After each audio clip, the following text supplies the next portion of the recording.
All right, let's dive into something super interesting today. Temporal discounting. Have you ever heard of it? Oh, it's a fascinating concept. It's secretly behind so many of our decisions, like everyday choices, Mm. but also like big life decisions. Yeah, absolutely. Whether you realize it or not, it's kind of always at play. Okay, so let's break it down for our listeners. Yeah. Temporal discounting. What is it? Well, you know how sometimes a smaller reward right now just seems way more appealing than waiting for something bigger and better down the line? You mean like instant gratification winning out? Exactly. That's temporal discounting in action. Like choosing that delicious cookie today, even though you know a healthy smoothie would be better for you in the long run. It's so relatable. Everyone struggles with that. And it goes way beyond just food choices, It affects how we handle money, our health decisions, even global stuff like climate change. So we've got a ton of research, studies, real-world examples, Yeah. all to help us really understand temporal discounting. Yeah, today we're going deep. What it is, how it works, and why it matters so much. It's really fascinating stuff. And to kick things off, here's a little tidbit. This tendency to prioritize the now isn't just some human quirk. Right. Studies show it happens in other species too, so it suggests it's deeply rooted in our evolution. Like way, way back. Wow, so maybe squirrels deal with their own version of the marshmallow test, huh? But jokes aside, how do we even define temporal discounting clearly? Well, at its core, it's about how much less appealing a reward becomes the longer we have to wait for it. So the further away it is in time, the less we value it right now. So it's like, UNOW saving for retirement is important, but that shiny new gadget is calling your name a little louder right now. Precisely. And the strength of that pull toward immediate rewards, that varies from person to person. And to measure that, we use something called a discount rate. So a high discount rate means you're all about that instant gratification, and a low rate means you're the patient type. Exactly. Now, here's where it gets really interesting. This discount rate, it's not a straight line. Hold on, you mean it's not like each day that passes makes a reward 1% less tempting? Nope. We actually tend to discount rewards more sharply in the near future compared to the distant future. It's called hyperbolic discounting. Okay, I need an example to wrap my head around that. Okay, imagine this. Someone offers you $100 today or $110 in a month. Most people would probably grab the $100 right now. Yeah, sounds about right. But offer them $100 in a year or $110 in a year and a month, they're more likely to wait for the extra $10. So even though it's the same 1 month difference, that month feels way longer when it's right in front of us. That's hyperbolic discounting in a nutshell, and it explains why we procrastinate so much. You agree to something way in advance, but then when that day arrives, the immediate effort seems huge compared to the distant reward. Wow, that makes so much sense. So where did all this research on temporal discounting even begin? It feels like such a specific, almost hidden part of how we think. Well, you might be surprised. Early research actually linked it to eye movements, believe it or not. Wait, seriously, our eyes can give away how impatient we are. It's true. There was this really cool study by a guy named Yarbus, way back when. He found that when people looked at a painting, their eye movements kind of traced how their brains valued different parts of the image. Fascinating. So just like we naturally gravitate towards the most interesting parts of a picture, we're also drawn to the most instantly rewarding choices in life. That's the idea. And as research progressed, scientists came up with more precise methods to measure all this, using things like choice delay tasks. Choice delay tasks. I'm intrigued. Tell me more about those. They're actually pretty straightforward. You give someone a bunch of choices, like a smaller reward now versus a larger reward later. Okay, I'm following. By looking at their decisions, you can figure out their discount rate, basically how much they value the immediate over the delayed reward. Sounds simple enough. I bet the findings get pretty complex though, right? Oh, absolutely. There are all sorts of interesting patterns they've uncovered. For instance, they found that people with ADHD tend to show even steeper discounting, especially when the rewards are small. That makes a lot of sense though, right? Considering the challenges with impulsivity that often come with ADHD, what other groups have researchers looked at? Well, they've also found that people struggling with substance abuse tend to have higher discount rates too. Interesting. So maybe there's a strong connection between temporal discounting and impulsivity in general. It seems that way. The more someone prioritizes the now, the harder it might be to resist those urges, whatever they may be. It makes you think about the strategies people might need to develop, right? It does. Yeah. But it can't just be about individual differences, right? Oh, definitely not. There are situational factors that come into play too. For example, studies have shown that feeling powerful can actually reduce temporal discounting. Really? So if you feel in control, you're more likely to wait for the bigger reward. That's the general idea. It could be because feeling powerful boosts your optimism and your sense of control over the future, which makes those future rewards seem more achievable, like something you can actually get. Okay, I can see that.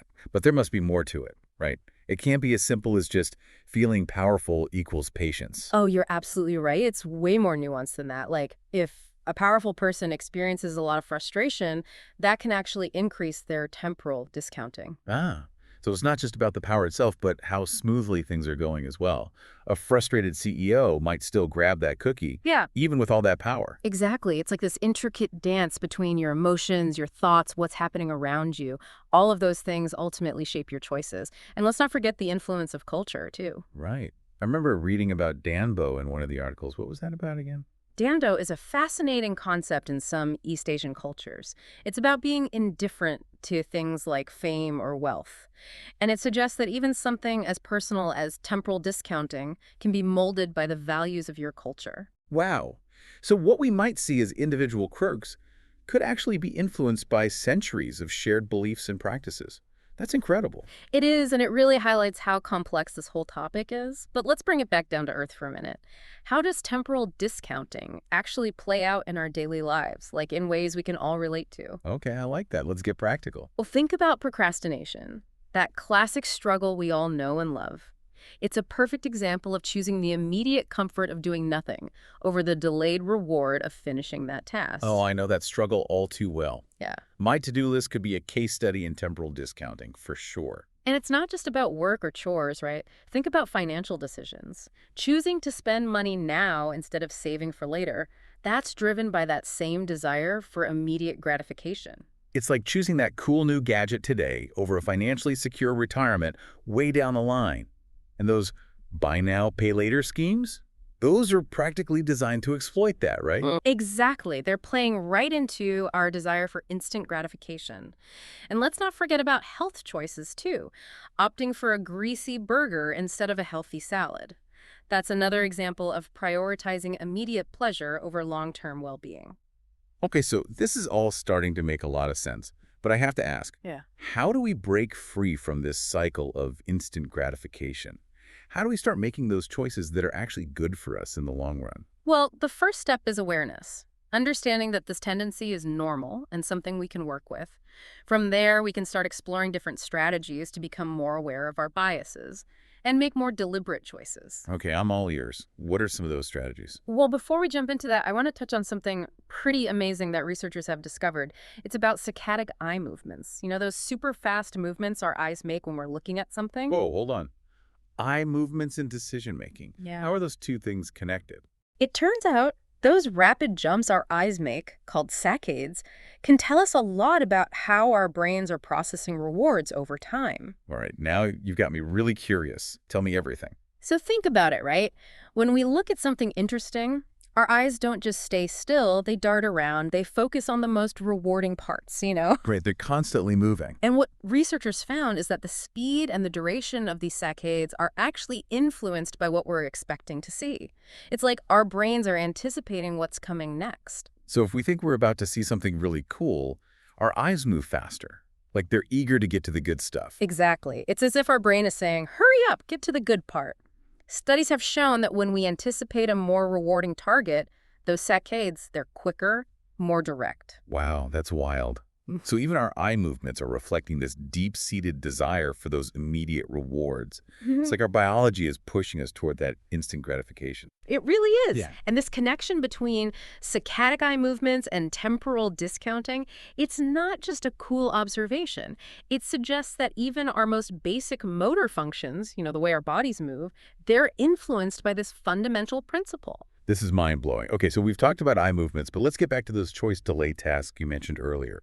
What else have researchers found out using those? Well, one of the big takeaways is that there's a huge range of individual differences when it comes to temporal discounting. Some people are naturally more patient, they're willing to wait for those bigger rewards down the road, while others, they're more impulsive, they want it now. Yeah, I can definitely see that in people I know. Some are all about saving for the future. while others, well, they see something they like and they just got to have it. Consequences be damned.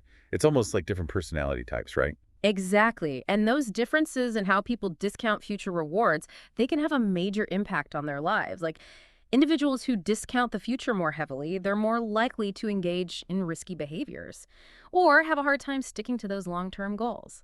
That makes a lot of sense. Mhm. But it makes you wonder, is there a way to train ourselves to be more patient? Or are we just kind of stuck with whatever our natural inclination is? That's a great question, and it's something that researchers are actively trying to figure out. There's a growing area of research focusing on developing interventions to help people change their discount rates. So maybe there's hope for all us chronic procrastinators out there. There's definitely hope. While genetics might influence some aspects of our discount rate, they're not set in stone. With the right tools and techniques, we can train our brains to value those future rewards more and resist those impulsive urges that pop up. Okay, I'm all ears. Tell me more about those techniques. How do we become more future-oriented? Well, one really effective strategy is to try and make those future rewards more tangible, more immediate. Instead of just thinking about the abstract benefits of saving for retirement, try to really visualize yourself actually enjoying that comfortable retirement lifestyle. Really picture it. So it's about bringing that future reward into the present moment, making it feel more real, less distant. Precisely. And another helpful approach is to break those big long-term goals down into smaller, more manageable steps. So instead of being completely overwhelmed by the idea of saving for a house, try setting a smaller savings target for each month, something you can actually achieve. Right? It's like that old saying, how do you eat an elephant? One bite at a time. Breaking things down makes them feel less scary, more doable. Exactly. And those small wins you get along the way, they give you a sense of accomplishment. They keep you motivated to keep going. Another powerful technique is to create what we call commitment devices. These are strategies that help you stick to your goals by making it harder to back out when temptation comes knocking. Okay, so like setting up those automatic transfers to your savings account. So the money's gone before you even have a chance to spend it. That's a great example. Or joining a gym with a friend so you have someone to hold you accountable, keep you on track. These commitment devices are like outsourcing your self-control, making it easier to stay focused on your goals. I love that. Tricking your brain into making the right choice. What other tricks do we have up our sleeve? One that's getting a lot of attention these days is mindfulness training. It's all about being present, aware of your thoughts and feelings without judging yourself. Mindfulness. I've heard of it. Seems kind of new agey, though. How does that tie into all of this?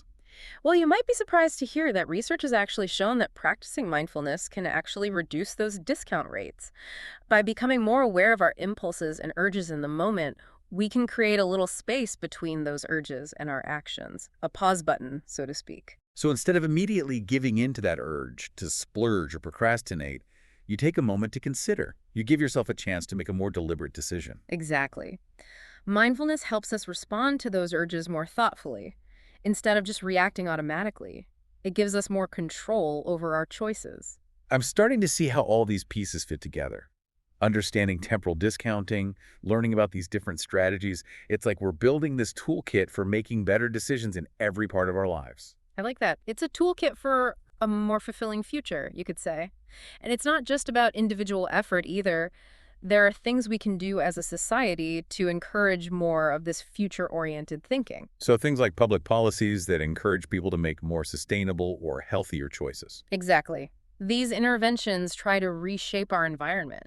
They make it easier to choose the options that are good for us in the long run, both individually and as a society. So it's like creating a world where the healthy choice is also the easy choice. I like that. It's all about making those long-term beneficial choices the path of least resistance.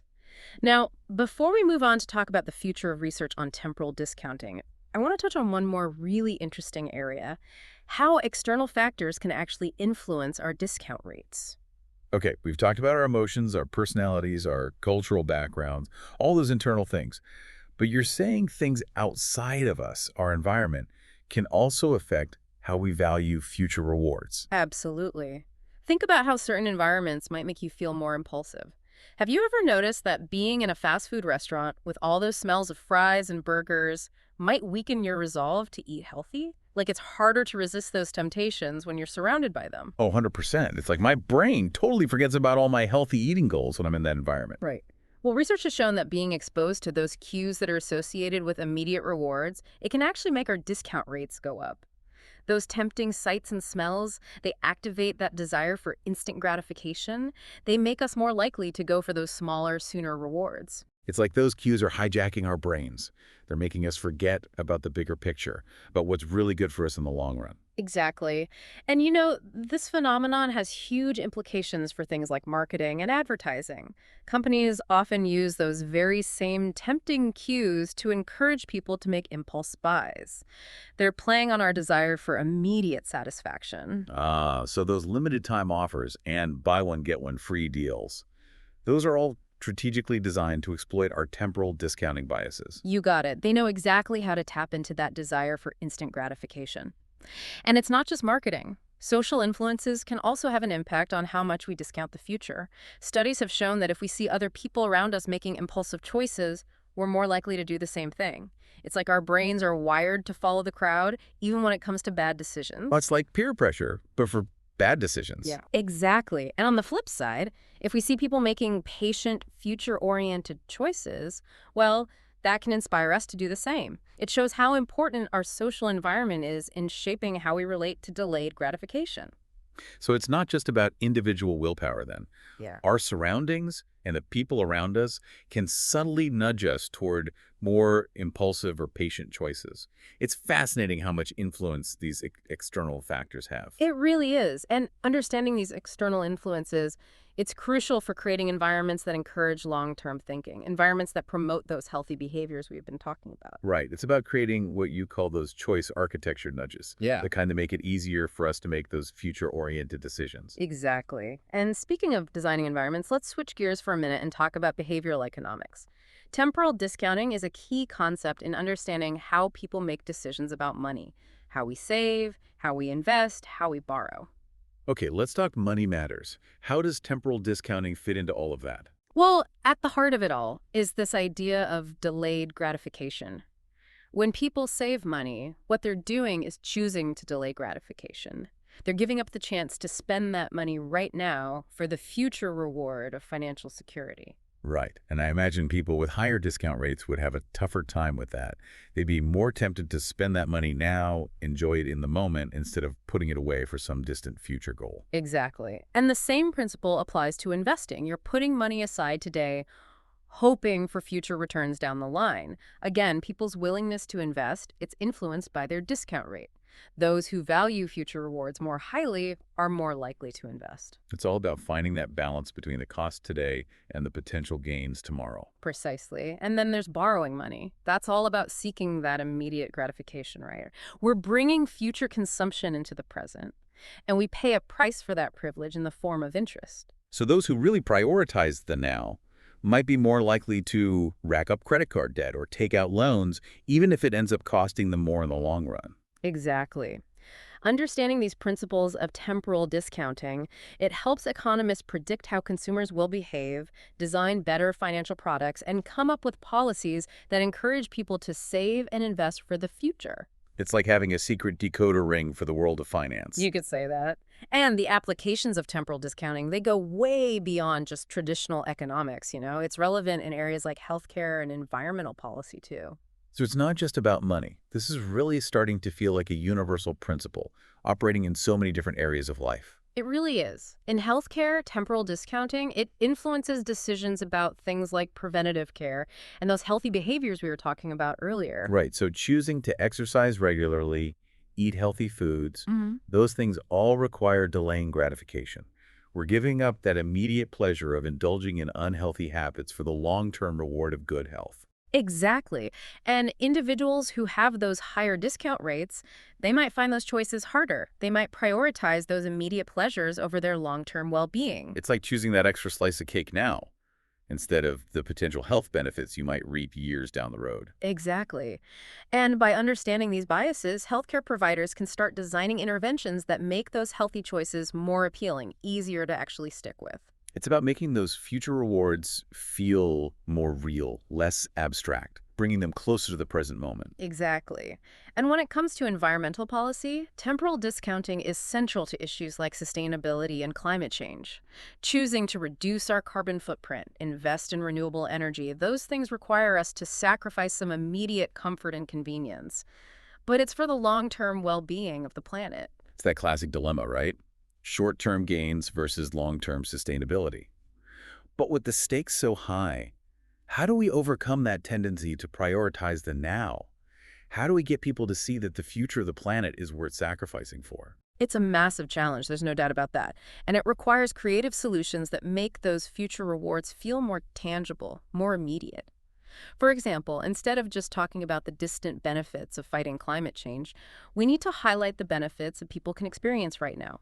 Things like cleaner air, healthier communities, a more stable economy. Right, it's about connecting those long-term goals to something that people can see and feel in their everyday lives. Exactly. And policy interventions like carbon taxes or incentives for eco-friendly behavior, those can play a role too. They help bridge the gap between the short-term costs and the long-term benefits, making sustainable choices more appealing, easier for people to adopt. These examples really drive home how far-reaching this whole concept of temporal discounting is. It affects everything from our personal finances to the health of our planet. It really is a concept that weaves its way through almost every aspect of our lives. And as we continue to explore the frontiers of research in this area, we can unlock even more insights into how this powerful force shapes the decisions we make and ultimately influences the future we create. Speaking of the future, what's next on the horizon for temporal discounting research? Yeah. What are the big questions scientists are grappling with now? Well, one of the most exciting areas of exploration right now is the intricate interplay between our cognitive processes, our emotions, and temporal discounting. Researchers are really digging deep into how our thoughts, feelings, and beliefs all work together to influence our discount rates. It's not just a simple calculation happening in our brains, you know? Our emotions play a huge role. So you're saying how we feel can actually affect how patient or impatient we are. That's interesting. Absolutely. For example, studies have shown that feeling stressed or anxious can actually lead to steeper discounting. When we're under pressure, we crave that immediate relief, even if it means sacrificing our long-term goals. It's like when you're stressed out and you reach for that bag of chips or that pint of ice cream, you know it's not the healthiest choice, but in that moment, you're prioritizing that immediate feeling of comfort over your long-term health goals. Oh, I know that feeling all too well. Stress eating is definitely a real thing. It is. And on the flip side, feeling optimistic and confident, those emotions can actually lead to lower discount rates. When we feel hopeful about the future, we're more willing to wait for those larger delayed rewards. So our emotional state can make a big difference in our ability to delay gratification. It's not just about willpower, it's about how we feel in the moment. Precisely. And this understanding opens up all sorts of new possibilities for intervention. Researchers are exploring a whole range of techniques, from cognitive training exercises to mindfulness practices, to help people become more patient, more future-oriented in their thinking. So you're saying we might actually be able to train our brains to get better at delaying gratification, that we can learn to resist those tempting immediate rewards and hold out for something better down the road. The research is looking really promising in that area. While some aspects of our discount rate might be influenced by our genes, it's becoming clear that they're not set in stone. We can learn to become more aware of those impulsive tendencies and develop strategies to manage them more effectively. That's incredibly encouraging. It means we have more control over our choices than we might realize. Exactly. And beyond those individual interventions, researchers are also looking at how to incorporate temporal discounting into policy decisions.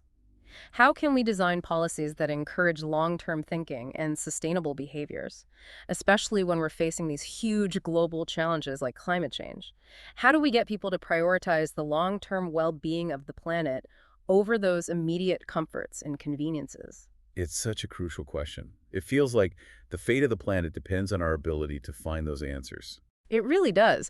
And one promising approach is to make those future rewards more tangible, more immediate. For instance, instead of just talking about the abstract long-term benefits of reducing carbon emissions, we can highlight the benefits that people can experience right now. Things like cleaner air, healthier communities, and a more resilient economy. Right. It's about framing those long-term goals in a way that resonates with people's everyday lives, making the connection between those big picture choices and something they can see and feel right now. Exactly. And another important strategy is to reduce the perceived effort or sacrifice involved in making those future-oriented choices. For example, we could make retirement savings automatic or provide incentives for eco-friendly behaviors. Those things can make those choices easier and more appealing to people. It's about removing those barriers and making the long-term choice the easy choice. Precisely. The goal of these policy interventions is to align our individual choices with the long-term well-being of both ourselves and society as a whole. This has been so insightful. We've gone from a basic understanding of temporal discounting to a much deeper appreciation of its complexity and its impact on our lives. It really feels like this concept is woven into the very fabric of human behavior. It truly is a multifaceted concept, and as we continue to unravel its mysteries, we'll be able to develop more effective strategies for making choices that benefit both our present and future selves, and hopefully create a more sustainable future for our planet as well. This deep dive has been packed with insights. I'm eager to see what else we uncover as we continue exploring this fascinating world of temporal discounting. Well, hold on to your hats, because we're about to wrap things up and explore the implications of all this for our listeners. What can they take away from this deep dive and apply to their own lives? So we've covered a ton of ground here. The science, the studies, the real-world examples. It's pretty clear that this whole temporal discounting thing, it's a big deal. It's everywhere. But what does it all actually mean for our listeners? Hmm. What are those key takeaways they can use to make smarter choices in their own lives? Well, I think one of the most important takeaways, maybe the most important, is simply awareness. Just understanding what temporal discounting is, how it sneaks into our decision making, that in itself can be super powerful. Yeah, it's like shining a spotlight on those hidden biases, right? Yeah. The ones that are often calling the shots without us even realizing it. Exactly. And once we're aware of these biases, these tendencies, we can start to develop strategies to work with them, not against them, to make choices that align with our long-term goals. Okay, so let's talk about those strategies. What are some of the most effective ways to kind of outsmart our own impulsivity, and make those choices that are better for us in the long run? One technique that I find really helpful is to make those future rewards more tangible, more immediate. Like instead of just thinking about the abstract benefits of saving for retirement, try to really visualize yourself actually enjoying that relaxed, financially secure lifestyle. What will you be doing? Where will you be? Really picture it. So it's about bringing that future reward into the present moment, making it feel more real, less like some far-off dream, and more like something you can actually achieve. Precisely. Another helpful approach is to break down those big, overwhelming goals. You know the ones, they can feel impossible. Break them down into smaller, more manageable steps. So instead of getting totally paralyzed by the thought of saving for a down payment on a house, for example, try setting a smaller saving goal for each month, something you can realistically achieve. Right. It's like that saying, how do you eat an elephant? One bite at a time. Exactly. Breaking things down makes them feel less daunting, less overwhelming.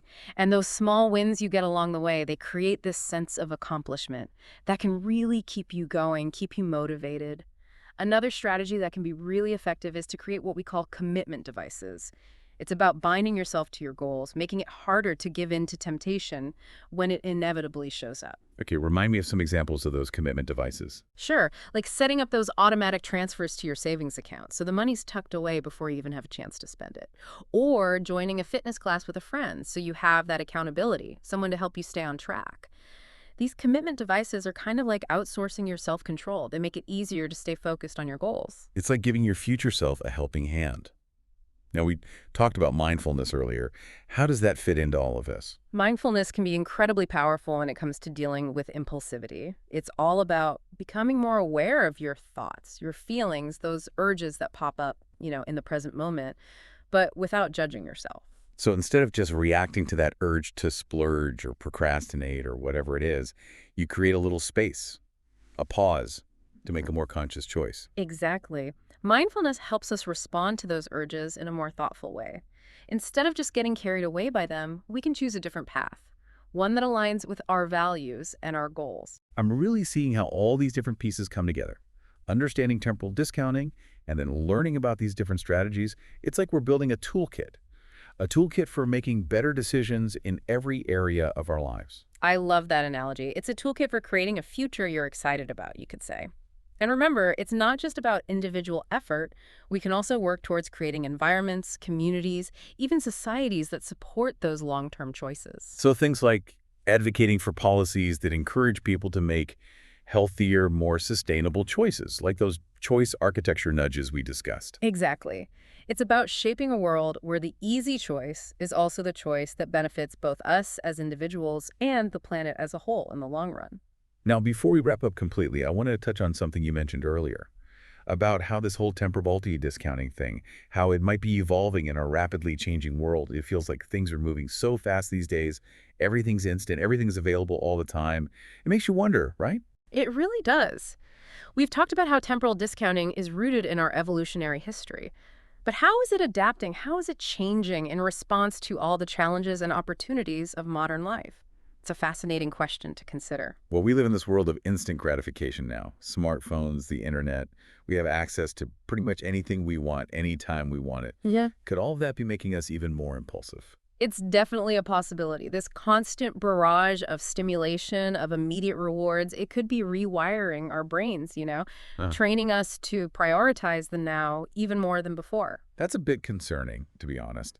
But at the same time, we're also facing these enormous global challenges, right? Yeah. Climate change, social inequality, things that demand long-term thinking and collective action. So how do we reconcile these two seemingly opposite forces? The pull towards instant gratification and the need for long-term thinking. That's the million-dollar question, isn't it? And ultimately, I think the answer lies in understanding ourselves, harnessing the power of knowledge, and creating systems that support our best intentions. It's about recognizing our biases and then developing strategies to overcome them. Working together to create a world that encourages those future-oriented choices, Right. Making those choices easier, making them the default. Exactly. And as we wrap up this deep dive, I want to leave our listeners with this thought. We have the power to choose our future, both individually and collectively. By understanding this concept of temporal discounting, by embracing those long-term goals, and by designing systems that support our best selves, we can create a world that is prosperous, sustainable, and just. A world that works for everyone. It's a message of both challenge and hope, isn't it? Yeah. It's not going to be easy, but we have the tools, we have the knowledge to create a brighter future. We just have to choose it. We do. So keep learning, keep experimenting, and keep striving to make those choices that honor both your present self and your future self. The world needs your best, most future-oriented self. Couldn't have said it better myself. This has been another incredible deep dive. Thank you for joining us as we explored this fascinating world of temporal discounting. We hope you've gained some valuable insights and that you feel empowered to make choices that create a more fulfilling and sustainable future for yourself and for the world. Until next time, keep those future rewards in mind and Yeah. keep making those choices that matter. We're all in this together.